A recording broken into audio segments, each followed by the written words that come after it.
기도하겠습니다. 하나님, 저희 가운데 찾아와 주시옵소서. 말씀의 영으로 저희 가운데 임하여 주사 전하는 이와 듣는 모든 이들이 한 마음 한 영으로 저희를 향하신 하나님의 뜻 깨닫고 감화받게 하여 주시옵소서. 예수님의 이름으로 기도합니다. 아멘. 지난 주일부터 중고등부가 별도로 예배를 드리기 시작했습니다. 오랜만에 모이기도 했고 또 서로 새로운 교역자와 또 교사와 잘 알아가기를 원해서 자신을 표현하는 동물, 색깔, 느낌 등 자신을 한번 표현해봐라 라는 시간을 가졌다고 합니다. 열심히 생각하고 고민해서 기록한 친구들도 있었지만 아주 솔직하게 쓴 친구도 있었습니다. 없음, 모름, 그냥 딱 두 글자로. 그런데 그렇게 쓴 게 너무나 예쁘고 기특하게 보이는 겁니다. 총 10개 정도의 문항 중에 1번은 지금 드는 생각은 이었습니다. 거기에 답을 빨리 집에 가고 싶다 이렇게 써놓고 빨리 집에 가고는 싶지만 쓸 건 다 꼬박꼬박 없음, 그냥, 모름 성실하게 10개를 꽉 채워 쓴 겁니다. 아, 얘가 진짜 답을 쓰기 싫어서 그렇게 쓴 게 아니라 생각이 잘 안 나는구나. 진짜 자기가 어떤 동물처럼 느껴지는지 나는 생각을 해본 적도 없고 색깔이든 뭐든 모르니까 모름 그렇게 쓴 것이구나. 그냥 어떻게 보면 또 조금만 생각해서 비슷한 거 좀 써보지, 이야기거리 좀 만들어 보지 라고도 생각할 수 있겠지만 그냥 정직하고 솔직했구나. 또 그냥 가고는 싶지만 열심히 썼구나. 그 생각이 들어서 너무나 이뻤습니다. 이 시대는 자신이 정말로 원하는 것이 모르는 사람들이 많습니다. 어린 자녀들 뿐만이 아니라 어른도 마찬가지입니다. 하도 사람들이 돈 하니까 아 그래 돈 많아야 잘 살 수 있지라고 생각합니다. 하도 사람들이 집 그러니까 영끌 해가지고 집 마련하고 그렇게 은행의 집을 구입하는 사람들이 있습니다. 남들의 말에 휘둘립니다. 남들이 기준입니다. 근데 여기 말하는 남들이 앞선 어른 세대나 또 부모 세대들은 아닙니다. 또래들입니다. 자기랑 비슷한 사람들입니다. 인터넷 돌아다니다 보면 요즘은 막 동영상 광고들이 쭉쭉 뜨지 않습니까? 그런데 그 중에서 이걸로 자취방 청소 한 방에 뭐 이런 광고가 많이 보였습니다. 제가 이사 온 초기에 어떻게 또 그렇게 떴는지. 이걸로 벽에다가 스프레이를 뿌리면 곰팡이가 사라지고 이것을 배수구에 뿌려 넣으면 꽉 하면서 묵은 때가 다 밀려 나오고 향기가 나고 막 이렇게 그럴듯하게 그럽니다. 보고 있으면 진짜 그런가? 이렇게 편하게 될 수 있을까 싶다가 생각해 보면 전에 그런 게 없는 게 아닌데 제가 그런 걸 몰라가지고 그 광고를 멍하니 보고 있는 게 아닌데 신제품이 나온 것처럼 세상 이젠 편해진 것처럼 광고가 나오죠. 가만 보면 살림 다 오래 하신 분들 다 알지 않습니까? 청소할 때 뭐 뿌려서 어떻게 문지르려고 하는 거 다 알고 다 얘기해 주는데 젊은 친구들 이제 자취 시작하고 막 자기만의 공간 꾸미는 친구들 어떻습니까? 또래 젊은 모델들이 나와가지고 와 정말 신기해요 그러면 아 진짜 저게 나한테 있어야 되나 보다. 나도 저거 있으면 청소 깔끔하게 할 수 있나 보다. 그래서 신나게 사놓고 나중에 보면 후회하는 거죠. 광고는 광고구나. 다른 것 더 좋은 것들도 많은데 광고 보고 혹해가지고 필요 없는 것까지 구입하는 일들이 왕왕 있습니다. 내게 정말로 필요한 것이 무엇인지, 내가 정말로 원하는 것이 무엇인지 잘 모릅니다. 즉각적인 필요와 결핍을 채우는 것에만 급급하여서 멀리 보지 못하고 즉흥적인 결과물만을 쫓아갑니다. 우리가 살펴보고 있는 마태복음은 오늘 본문에서 두 가지 이야기를 들려줍니다. 중풍병자를 고쳐주신 예수님, 그리고 세리 마태를 제자로 부르신 이야기입니다. 오늘 그들을 고치고 또 부르시는 가운데 예수님께서 사람들 내면의 필요를 아시고 또 그것을 채워주시는 차원에서 오늘 본문을 살펴보려 합니다. 예수님께서 사역하실 때 병든 자를 고치시고 또 귀신을 쫓아주시는 것을 본 많은 사람들이 예수님께로 몰려왔습니다. 9장 1절을 보면 예수님께서 본 동네에 이르셨다라고 하는데, 이것은 앞에 8장에서 예수님께서 가다라 혹은 거라사라고 하는 이방 지역에 가셨다가 이제 돌아오셔서 원래 거하시던 가버나움 집에 오신 것을 의미합니다.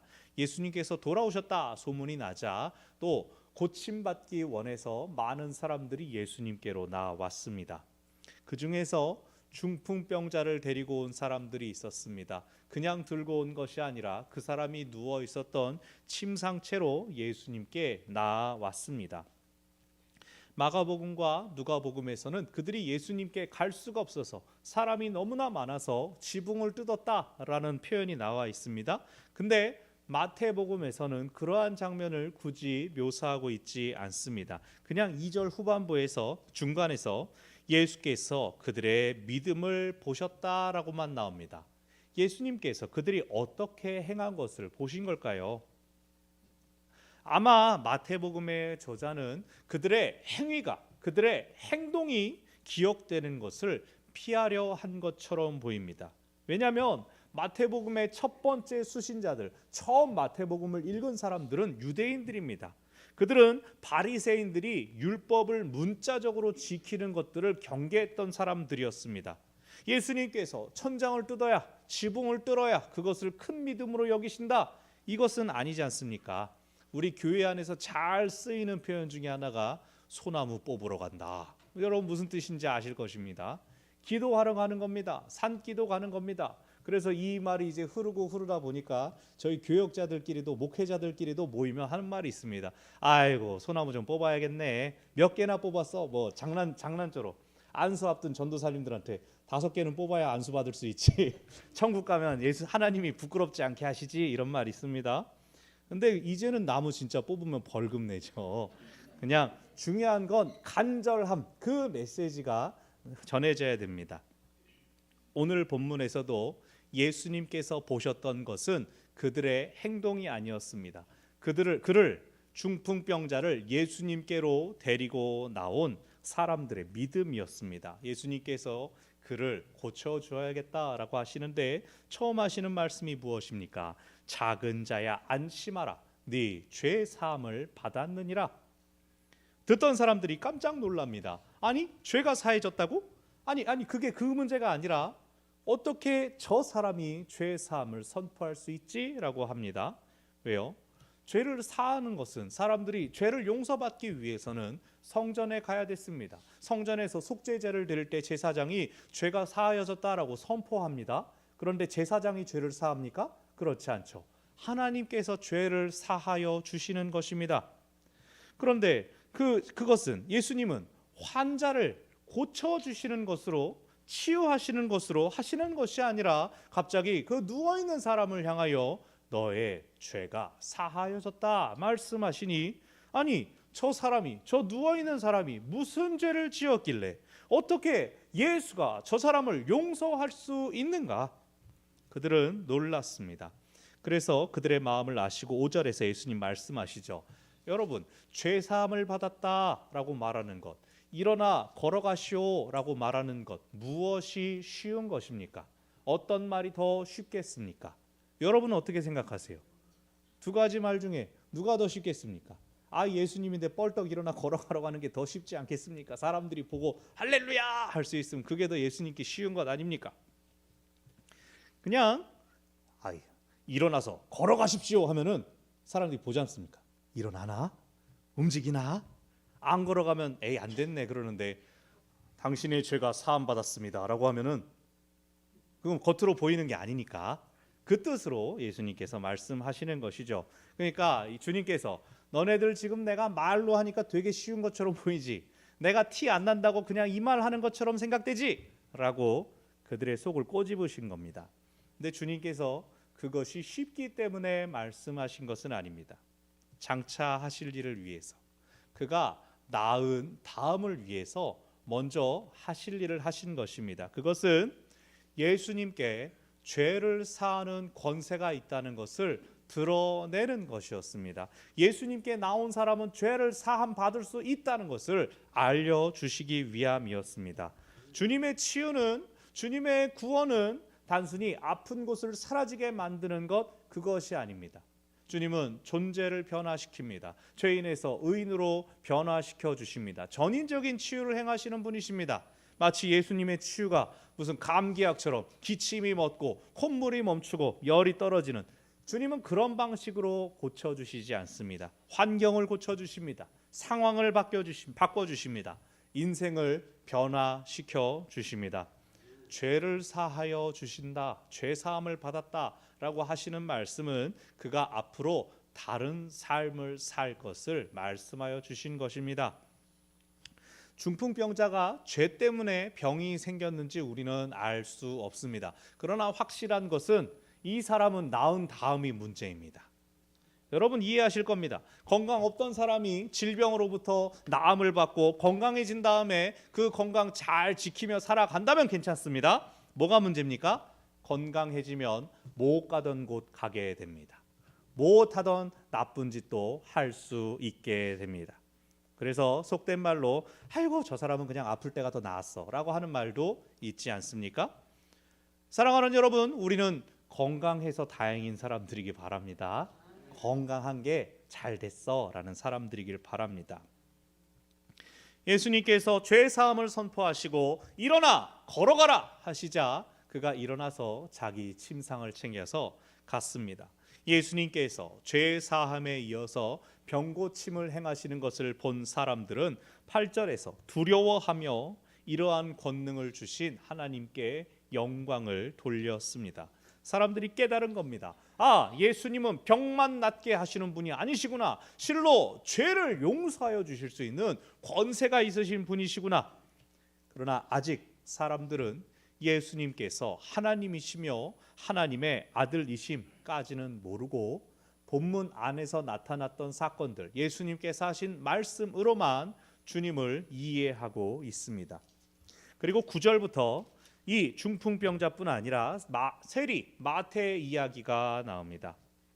마가복음과 누가복음에서는 이 이야기를 전할 때 마태라고 하지 않고 레위라고 이름을 부릅니다. 레위는 히브리식 이름입니다. 그리고 오늘 본문의 마태는 아람 이름입니다. 아람어입니다. 우리가 잘 아는 시몬 베드로도 히브리 이름과 아람 이름을 다 쓰는 사람입니다. 마가복음서와 누가복음서의 저자는 이 제자를 예전의 이름으로 불렀습니다. 그러나 마태복음을 직접 기록한 마태는 이 일을 회상할 때 주님을 만난 이후로 불려진 이름 마태를 더 사랑하였기에 예전의 이름 레위가 아니라 마태로 기록한 것 같습니다. 주님께서 마태를 부르신 장면은 그냥 한 절 안에 간단히 나타나고 있습니다. 주님께서 세관에 앉아있는 마태를 보시고 일어나 따르라 그랬더니 그가 일어나서 주님을 따랐다라고만 언급되고 있습니다. 세리는 어떤 사람입니까? 로마가 식민 지배하는 나라들의 부과한 세금을 징수하는 사람입니다. 로마인이 아니고 같은 동족들로부터 세금을 걷어냅니다. 그래서 동족들에게는 로마에 부역하는 매국노, 반역자로 불립니다. 그런데 세금 징수 과정에서 그러한 비난들, 욕을 먹으면서 무엇을 위해서 그렇게 일합니까? 그렇게 일한다고 그가 로마인이 되는 것이 아닙니다. 그저 욕먹는 일 하는 거, 어차피 이의 대접받는 거 하면서 자신에게 주어진 권력을 통해 불법과 불의를 행할 수가 있습니다. 그래서 유대인들로부터 손가락질 당하고 죄인으로 불릴지언정 같은 일을 하는 동종업계, 같은 세리들끼리는 연대하고 같이 친하게 교류했다고 합니다. 그러나 그것도 한시적일 뿐이죠. 그 안에는 채워지지 않는 공허함과 갈급함이 있었을 것입니다. 살기 위해서 비겁해야 했습니다. 명예를 버리는 대신 많은 이익으로 물질로 자신을 채우려고 했습니다. 우리가 잘 아는 삭개오가 이미 그러한 삶을 살았다고 고백하지 않습니까? 마태도 특별히 다르지는 않았을 것입니다. 그런 마태에게 어느 날 주님께서 찾아오신 것입니다. 나를 따르라 초대하신 것입니다. 그는 거절할 수도 있었습니다. 어디 감히 괘씸하게 라고 하면서 무거운 세금을 부과하는 방법도 쓸 수 있었을 것입니다. 그러나 마태는 그렇게 하지 않았습니다. 그 자리를 당장 박차고 일어나서 주님을 따랐습니다. 9절에 이어지는 10절은 갑자기 장면이 바뀝니다. 마태가 예수님의 제자들을 자기 집으로 초대해서 식사를 대접하고 있습니다. 그 자리에 전에 마태와 친하게 지내던 세리들도 모였습니다. 동족들에게 매국노 소리 그러면서도 높은 장벽을 두르고 자기만의 공동체 안에서 살던 그가 주님을 만났을 때 자기 집 문을 열어서 식사를 제공했습니다. 예수님께서 마태를 향하여서도 너의 죄가 사함받았다 말씀하여 주셨는지 본문에는 나오지 않습니다. 하지만 마태의 식탁은 분명히 구약에서 화목제물을 나누어 먹는 잔치, 축제의 자리입니다. 그 자리에 예수님께서 계시기 때문에 지금 이 본문에 나오는 장면은 천국 잔치의 모형처럼 보이기도 합니다. 그 식탁에 앉기 위해서 죄를 고백하고 앞으로 세리를 그만두겠다고 해라 라고 하는 그런 서약 같은 것도 필요 없었습니다. 주님이 계시기에, 예수님께서 용납하여 주셨기에 그것만으로도 이 식탁에, 기쁨의 잔치 자리에 앉아 있을 수 있었습니다. 그런데 그것들이 보기 싫은, 눈에 안 익고운 이 바리새인들이 비난하죠. 그 비난하는 바리새인들을 향해 예수님께서 직접 말씀하십니다. 12절, 건강한 자에게는 의사가 쓸데없고 병든 자에게라야 쓸데있다. 13절, 나는 의인이 아니라 죄인을 부르러 왔다. 바리새인들을 향하여 이들이 병든 사람이기에 내가 여기에 있다. 너희가 말하듯 이들이 죄인이기 때문에 나는 이들을 부르기 위하여 왔다. 그렇게 말씀하십니다. 중풍병자와 세리 마태에게 공통점이 있습니다. 그들의 삶을 바꾸기 위해서는 누군가의 도움이 필요하다는 것입니다. 그리고 또 하나의 공통점은 그 도움을 아무나 줄 수 없다는 것입니다. 중풍병자는 병이 낫기를 원했을 것입니다. 마태는 자신의 삶이 보다 의미 있어지기를 원했을 것입니다. 누군가의 도움을 받아야 움직이며 삶을 유지할 수 있었던 중풍병자나 다른 사람을 착취하면서 그렇게 살 수 있었던 마태는 본질적으로는 비슷한 사람들입니다.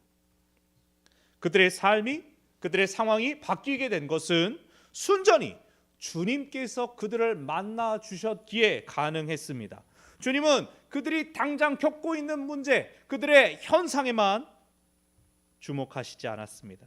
중심을 보시는 주님께서 그들이 본질적으로 겪고 있는 어려움이 무엇인지를 아셨습니다. 그리고 주님께서는 바로 그것을 채워 주셨습니다. 중풍병자는 육체의 자유를 잃고 출렁거리는 침상에서 남들이 데리고 가는 곳으로 갈 수밖에 없는 존재입니다. 누군가를 의지하지 않고는 살 수 없는 연약한 존재입니다. 그런데 오늘을 살고 있는 우리가 이 중풍병자보다 나은 삶을 살고 있다고 말할 수가 있습니까? 오늘을 살아가는 많은 사람들이 자신의 걸음과 자신의 의지로 길을 선택하기보다는 세상에서 하는 말들, 사람들이 여기에 투자해라, 이것을 준비해라, 이것을 대비해야 한다, 그런 것들에 자신의 마음과 정신과 에너지를 쏟고 있지는 않습니까? 이제 졸업 시즌이어서 지난주에 학교들 앞을 쭉 지나가는데 우리 학교는 명문대 몇 명 보냈습니다, 우리 학교는 어디에 취직시켰습니다 붙어 있습니다. 다들 학교의 성과가, 학교에 대해서 성과라고 말하는 것도 그렇지만 좋은 대학, 좋은 직장 보내는 것으로 우리 학교는 그래서 좋은 학교입니다 라고 홍보하고 있습니다. 그걸 다들 목표로 제시하고 있으니 학교에 가면 성적이 좋아져야 되는구나, 좋은 성적을 받고 좋은 진로를 얻어야 되는구나 라고 생각하게 됩니다. 좋은 대학 가고 좋은 직장 가고, 그래서 뭐 하자는 겁니까? 결국 궁극적인 건 돈 잘 벌어야 성공한 인생, 그렇게 세상이 흘러가고 있지 않습니까? 제가 이전 교회에 있을 때 보니까 초등학교 1학년 아이가 일주일에 학원을 11개를 갑니다. 밤 10시에 들어옵니다. 애가 주일날 이제 예배 드리러 오면은 이따만한 영어책을 들고 와가지고 술술술술 읽고 있습니다. 악기도 뭐 피아노는 기본이고 바이올린도 하고 뭐도 불 줄 알고 뭐 키고 뭐 땡기고 뭐 운동은 뭐 태권도를 다녀요. 뭐 또 뭐 공부는 또 수학을 하고 뭐도 해요. 막 그러니까 애가 되게 똑똑해 보입니다. 저보다 영어도 더 잘하고 발음도 너무 좋은데. 근데 애가 이제 짬이 나고 틈이 나가지고 야 놀자 그러면은 뭐예요?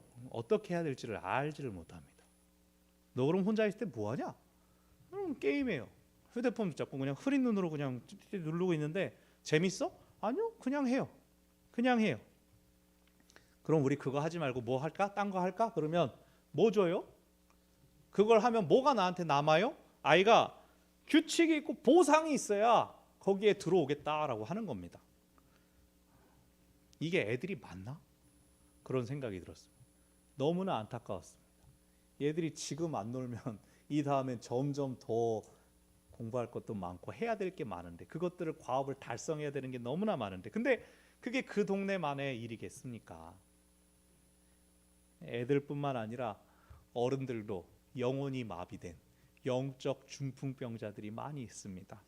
옳고 그름에 대한 판단, 어떤 자신의 입장, 유튜브 보고 그냥 TV 보고 예능에 나와서 누가 이렇게 말했으니까 나도 그게 맞는 것 같다라고 선택해버립니다. 그냥 끌려가 버립니다. 정말로 자기가 원하는 것이 무엇인지를 알지 못합니다. 홈쇼핑에서 이게 유행입니다. 당장 당신도 사셔야 돼요. 얼마 남지 않았어요. 그러면은 그런가? 그리고 일단 주문해놓고 필요 없는데 왜 샀지? 나중에 생각합니다. 나중에 오롯이 내가 이것이 필요하구나, 내게 이것이 있어야 되는구나 생각하고 질문할 마음의 여유가 없습니다. 그래서 세리처럼 사는 겁니다. 욕 좀 먹으면 어때? 돈만 잘 벌면 되지 뭐. 나만 풍족하고 풍성하게 살면 되지 뭐. 지들이 돈 있대? 영적으로는 중풍병자, 육적으로는 물질을 추구하는 것, 그것이 오늘을 살아가는 세상 사람들의 모습입니다. 우리는 어떻습니까? 나는 어떻습니까? 주님께서 찾아오셨습니다. 작은 자여 안심하라, 네 죄 사함을 받았느니라. 나를 따르라. 주님께서 찾아가셨습니다. 주님은 오늘 본문에 나오는 사람들에게만 찾아가신 것이 아닙니다.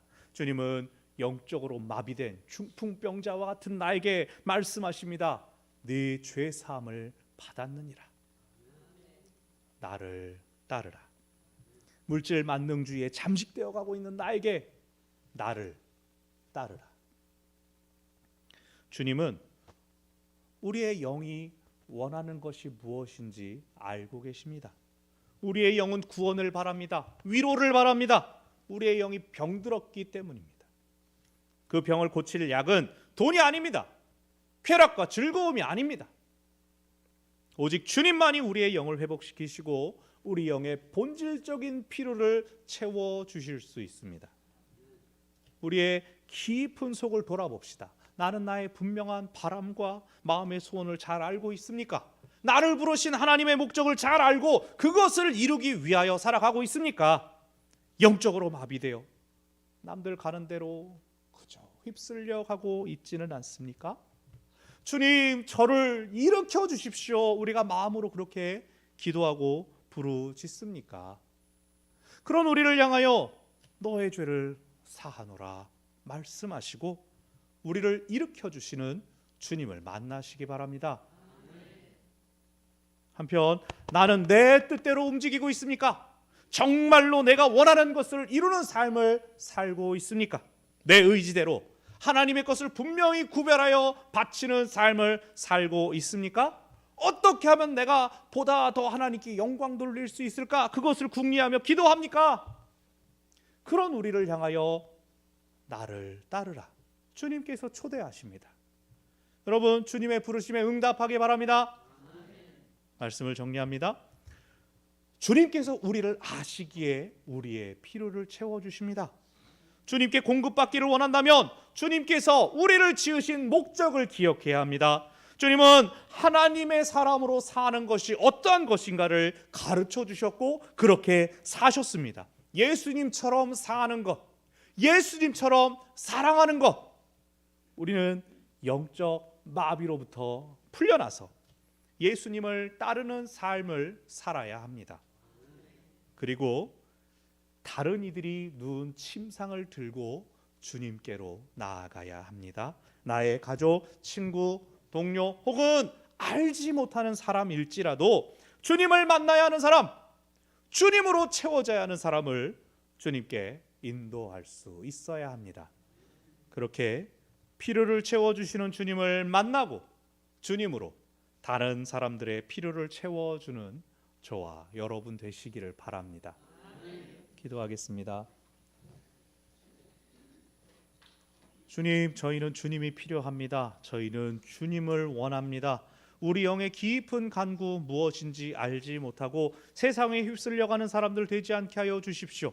영적으로 마비되어 있는 저희를 향하여 내 죄가 사함을 받았다, 일어나 너의 침상을 들고 가라 말씀하여 주십시오. 우리가 세상의 가치들 추구하며 쫓아가고 있을 때 주님 말씀하여 주십시오. 나를 따르라.